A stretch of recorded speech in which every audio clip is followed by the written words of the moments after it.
أحييكم وبالأشواق ناتيكم، فأغلى وردنا أنتم وكل الورد نهديكم.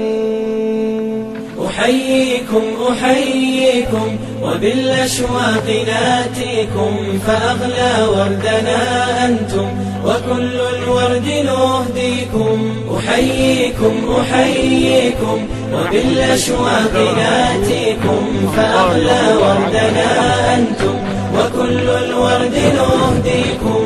عصافير من الخلد تغرد بين أهليكم، جوانحنا لكم سرر ومن دمنا نغذيكم. عصافير من الخلد تغرد بين أهليكم، جوانحنا لكم سرر ومن دمنا نغذيكم. جوانحنا لكم سرر ومن دمنا نغذيكم.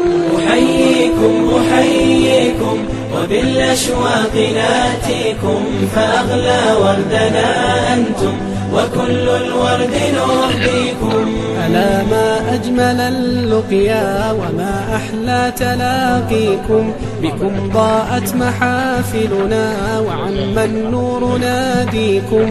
ألا ما أجمل اللقيا وما أحلى تلاقيكم، بكم ضاءت محافلنا وعم النور ناديكم. أحييكم وبالأشواق ناتيكم، فأغلى وردنا أنتم وكل الورد نهديكم. فيا أهلا ويا مرحى حللتم بين أهليكم. على سيدنا محمد بن عبد الله وعلى آله أجمعين.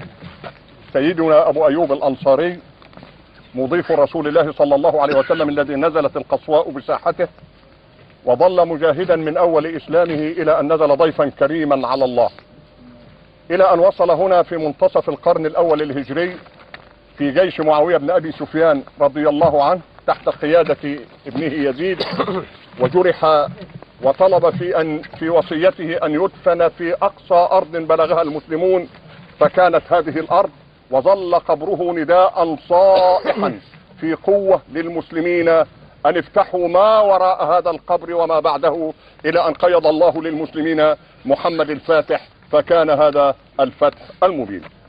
والقصيدة بعنوان حديث عصري إلى أبي أيوب الأنصاري.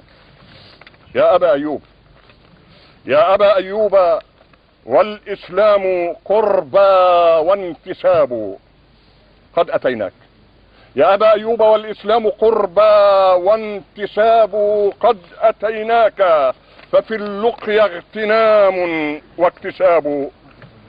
نتملى أرض مجد يزدهي فيها الخطاب، يا كريما يا كريما ضاف خير الرسل، يا طبت وطاب ناخت القصواء في رحبك، يا نعم الرحاب.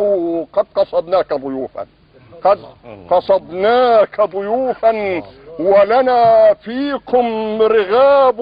نيرات القصد، نيرات القصد لا منها طعام أو شراب أو هوى ليلى ولبنى أو سعاد أو رباب، إنما جئناك تحدونا بطولات عجاب.